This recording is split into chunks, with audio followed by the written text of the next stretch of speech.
হাত পাখা বলো জিন্দাবাদ, হাত পাখা বলো জিন্দাবাদ। শোনেন শোনেন দেশের মানুষ, শোনেন দিয়া মন, শোনেন শোনেন দেশের মানুষ, শোনেন দিয়া মন।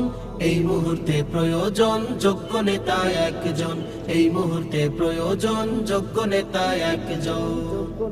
যোগ্য নেতা ছাড়া দেশে আসবে না ভাই শান্তি, যোগ্য নেতার নেতৃত্বে কাটবে যে ভুল ভ্রান্তি। যোগ্য নেতা ছাড়া দেশে আসবে না ভাই শান্তি, যোগ্য নেতার নেতৃত্বে কাটবে যে ভুল ভ্রান্তি। যোগ্য নেতা ছাড়া দেশে আসবে না ভাই শান্তি, যোগ্য নেতার নেতৃত্বে কাটবে যে ভুল ভ্রান্তি। সোনালি দিন আনতে ফিরে, সোনালি দিন আনতে ফিরে সবাই মিলাও হাতে হাত, হাত পাখা বলো জিন্দাবাদ, হাত পাখা